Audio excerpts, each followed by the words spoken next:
Samuel was one of the greatest prophets in the Old Testament, a beautiful man of God, and he walked in the gift of the word of knowledge and also was considered a great prophet.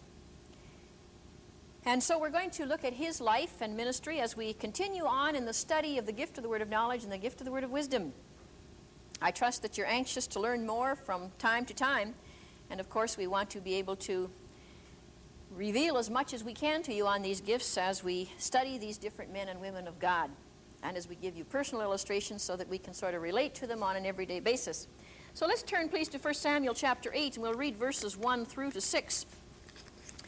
And this is the story where Samuel was old, and he made his sons judges over Israel, and the name of his firstborn was Joel, and there was Abiah, and they were judges in Beersheba.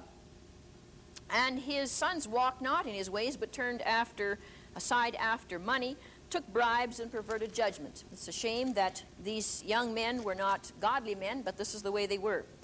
And then all the elders of Israel gathered themselves together and came to Samuel unto Ramah, and said unto him, Behold, you're old, and your sons do not walk in your ways. Now make us a king to judge us like all the other nations. But the thing displeased Samuel when they said, Give us a king to judge us. And Samuel prayed unto the Lord, and the Lord said unto him, Hearken unto the voice of all the people in all that they say unto thee, for they have not rejected thee, but they have rejected me, that I should not reign over them.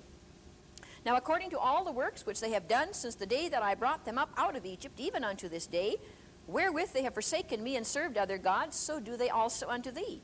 And now therefore hearken unto their voice, howbeit yet protest solemnly unto them. And here is this word, and we see it oftentimes in the Old Testament and even in the New, and show unto them. This word S-H-E-W always refers to the gift of the word of knowledge or the gift of the word of wisdom, because it's our spiritual eyes. And show unto them the manner of king that shall reign over them. So now God is going to reveal to Samuel the type of king that would come. And Samuel told all the words of the Lord unto the people that asked of him a king. Now he goes on from verses 11 through to verse 18, describing the type of king that God revealed to him that would be. This will be the manner of king that shall reign over you. He will take your sons, appoint them for himself, his chariots to be his horsemen. Some shall run before his chariots. He will appoint him captains over thousands, 50s, will set the ear to ground to reap his harvest, to make his instruments of war and instruments of his chariots. He'll take your daughters to be confectionaries and cooks and bakers, and he'll take your fields, and he'll take a tenth of your seed. And verse 16 says he'll make you servants, and he will do all sorts of things. He will take the tenth of your sheep. And verse 18 says you will cry out in that day because of your king, which you shall have chosen you, and the Lord will not hear you in that day. Now please note the modern day story here. It says in verse 19, nevertheless the people went on strike.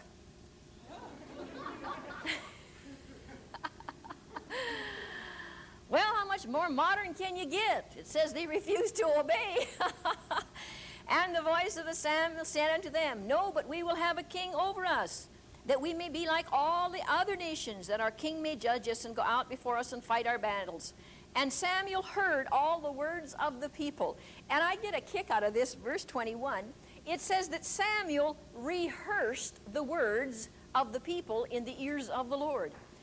Have you ever rehearsed something that happened through the day in the ears of the Lord? You know, Lord, what so-and-so said to me. You know, God, what somebody did. As though we needed to tell him again the second time. But that's the way we do it. We rehearse it again. I like this. Then the Lord said unto Samuel, he says, listen, you listen to them. They're obviously wanting a king, so let them have their king. Now there was a man, chapter 9, of Benjamin, whose name was Kish. Kish, of course, had a son called Saul.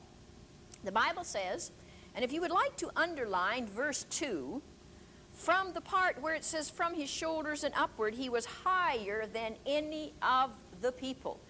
Now, if you can remember back a few seminars when I was talking about Joseph, and it said he was brought up from the dungeon and was shaved and changed his raiment, and the significance of this when it came to the word of knowledge, when we come into the gift of the discerning of spirits, we're going to show you something very significant about this particular part of Saul, that he was head and shoulders taller and above anybody else. and it will be very meaningful. Kish had lost some animals, and he couldn't find them. So they decided to go all over the place trying to find these animals, and still couldn't find them. So finally they came down to verse 6 here, and they said, well, in the certain city there is a man of God. He is an honorable man, and all that he says comes to pass. Now let us go there. And here's another word that I would kind of like to get you a little bit acquainted with. When it comes to the word of knowledge, peradventure. And if we look up the meaning of it in some of the other versions, it means perhaps. Perhaps, or peradventure, he might tell us where the animals are. And we're going to look a little more at the meaning of this word as we study the word of knowledge. Peradventure, perhaps he can show us. And there is again the show, which means they knew that Samuel had prophetic sight, vision, which means that he exercised the word of knowledge and the word of wisdom. So they decide now to go and see Samuel, and they come up to where Samuel is, and we'll skip just a few little parts of the story itself. And verse 15, as they were coming up towards to see Samuel, now the Lord had told Samuel in his ear a day before Saul came. Isn't that cute? Don't you like the way the scripture's written? And God told Samuel in his ear. So he says, now look, he's now receiving a word of knowledge of what Saul looks like. Tomorrow about this time, I'm going to send you a man out of the land of Benjamin, and you will anoint him to be captain over my people Israel, that he may save my people out of the hand of the Philistines. For I have looked upon my people, because their cry is come unto me. Now note, please, when Samuel is coming, now I'm sure that Samuel has seen a lot of people coming to him. But now when he sees Samuel coming to him, God says, there's the man that you want, right there, that man right there. He is going to be the king over Israel. How could Samuel possibly know that this was a word of knowledge then?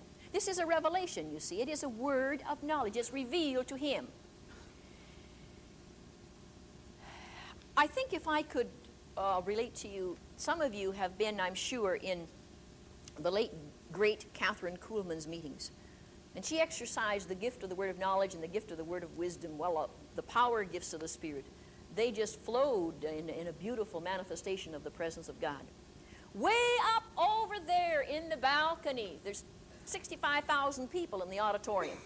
Way up there in the third balcony up at the top, there's a man that's been healed of a heart condition. On the 6th row, right on the end. Very specific. Someone right down here in the 4th row, 5th one in, or whatever, right down here, there's someone else healed of something else. And you see, it's on the same principle that God can take any person at any time and pick you out of a crowd and say, yeah, there is the one. That's the person. He gives the same abilities today to any person of God who believes and receives and desires to exercise these gifts. So finally, Samuel and Saul get together here, and Saul says, Saul says, where's the seer? Referring to him as the person who had the prophetic vision. As I said in our last seminar, we don't like this word today in our usage, but it seems to be okay as far as at that particular time in the writing is concerned. And Samuel answered Saul, and he says, I am the seer. Go up before me into the high place, for you will eat with me today. And tomorrow I will let you go and will tell you all that is in your heart. Well, how is he possibly going to tell him all that is in his heart if Saul doesn't tell him all that's in his heart? Well, you see, actually, Samuel understands the gift of the word of knowledge and the word of wisdom. There are many times, and we're going to look at these scriptures to see that we're literally able to tell a person the secrets of their heart. Not to their detriment, nor to their exploitation. Please don't misunderstand. But always for the purpose that it will benefit them. And then he goes on to say, and oh yes, by the way, Saul, you know those animals that you lost? They're found now. And you see, Saul didn't even say, look, I've lost some animals. Where can they be found? This is where this peradventure comes in. Perhaps he might show unto me where the animals are. One, I think, of the areas of fanaticism that can enter into the gifts of the Spirit is this. We come to a person who we believe exercises the gifts of the Spirit, and we want to know some direction in our life. And we say, look, I have a piece of property, and I want to know, should I sell it? What would God have me do? And, or should I go into full-time ministry? Well, is a person then supposed to lay hands on that individual and say to them, well, the Lord tells me, yes, you should go into full-time ministry. Now, if a person does this, to me it's something like fortune telling. If somebody wants ministry, do you know I really prefer, first of all, I don't even know them. It's much easier to minister to people I don't know because I get a little hung up with my own natural thinking. And so if they come to me and they want some revelation, I find it hard to minister to them because my mind now is clouded by the thing that they want to know. Whereas if they come under my hands and they say, look, would you just please minister to me? Not necessarily declaring. They might say, well, I have a spiritual need or a physical need. That's okay. It doesn't matter. But I don't prefer that they, if they're wanting something from God, that they leave it in the hands of the individual ministering, whether or not they should receive a word of knowledge. Are you following me? Perhaps the Lord might reveal something. You see, no person knows it all, and no person has all the revelation. God may want to withhold revelation at a certain time from a person because he's got some other work to accomplish in that individual before they receive further understanding in it. So we don't have all knowledge and all wisdom and all understanding. And sometimes we can spoil what God would have us do. But I've seen many times people have come for ministry and they have said, look, would you just please minister to me? I have a need. And as I begin to minister, then either a prophecy will come forth, a word of knowledge, we will reveal a number of things, and they'll say, that comes right from God. I wanted to know that in my heart, and now it's confirmed to my spirit that it is of God. That's when it becomes more a valid thing. So I don't like to go to someone and try to get them to be my, well, what would you say, to have somebody, to be able to direct somebody else's life and to tell them what they should do and where to go. Because I think, as I've said before in another seminar, it's hard enough for me to know my own life where to go and what to do without telling somebody else what they should do. Then you will note, I think what we will do is, skip the rest of this here, excepting you come down to chapter 10, and you note that Samuel does anoint Saul for the job. And then you will also see verse 10, and when they came near to the hill, behold, a company of prophets met him, and the Spirit of God came upon him, and he prophesied among them. Verse 12, it says, well, is Saul also among the prophets? And a number of times, I find that when I'm ministering to people, God often likens people in the Scriptures to these individuals I'm ministering to. And I've had different people come under my hands, and maybe they're rather quiet and reserved and whatever. And then the Lord reveals that they're going to be like Saul, turned into another person by the Spirit of God, and they will exercise the gifts of the Spirit fluently. And of course, they can't relate to it sometimes at that point. But then just give them a little bit of time, and they start learning on the things of God, and they do. They get turned into another person. You see them several years later, and they'll say, remember you prophesied that I was going to be like Saul and sort of turned into another person? I said, yes. Well, they say, man, I wouldn't have believed the things that are happening in my life now. So we want to just know this, that oftentimes God gives us then, let me say, a flashback of an Old Testament or a New Testament character that we can relate to when we're ministering then to other people. I think we should turn now to the story in 1 Kings chapter 14, and we want to see a very, very exciting portion of Scripture here. I mentioned to you earlier in our study the reasons why we exercise the gifts of the Spirit, and I said to you that oftentimes It is for the purpose of letting us know our present status. That is, whether or not we'll get tripped up to know where we're at. Not always necessarily knowing physical needs to build up faith in the life of the person that we're ministering to, but that we would be able to know what's going on around us. We're not tripped up. And also for a special personal reasons.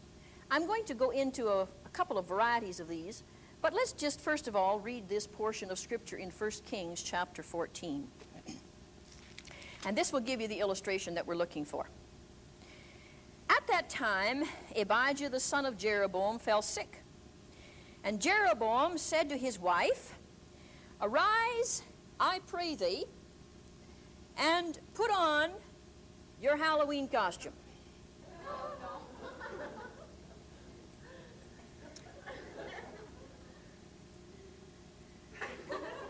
Do you still recognize me? Do I still look like me?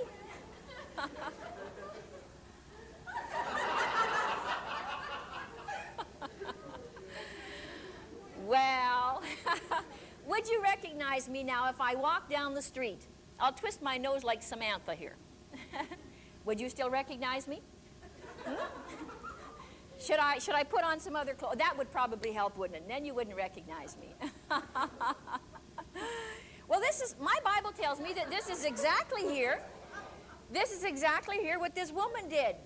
Jeroboam, he says, now look, he says, you get down to this spot and you disguise yourself. You put on your Halloween costume. Isn't that what your Bible says? Well, and he says, behold, there's Ahijah the prophet, which told me that I should be king over this people. And take 10 loaves and cracknels and a cruse of honey to go with him, and he will tell you what will become of the child. Now, something else happens. Jeroboam's wife did so, and she went to Shiloh and came to the house of Ahijah. Now listen, Ahijah couldn't even see the woman. He's blind. He can't see a thing.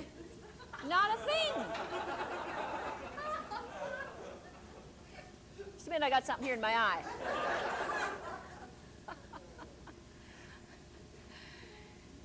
Because it says his eyes were set by reason of his age. And the Lord said unto Ahijah, behold, the wife of Jeroboam comes to ask a thing of you for her son, for he is sick. And this is what you're going to say unto her. It shall be that when she comes in, she shall be dressed up in her Halloween costume. And you see, he can't see with his eyes. He's blind. And it was so. Here comes the wife of Jeroboam, and she knocks at the door. Well, she doesn't even get a chance to knock at the door yet. Look at that.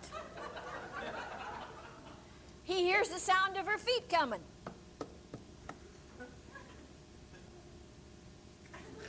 And you know what he said to her? He said, come on in, wife of Jeroboam. How come you're in that get-up?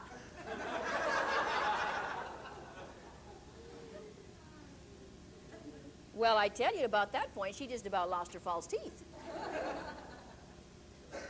Because she thought, my goodness, I came through town and I came through all the country roundabout. Did I get off all my eyebrows? And came all around through that country and no one recognized her. Absolutely no one did. And now she comes to Ahijah's house and she doesn't even see him. And he hollers out the door, hey, what are you doing there, woman? What are you in that Halloween costume for?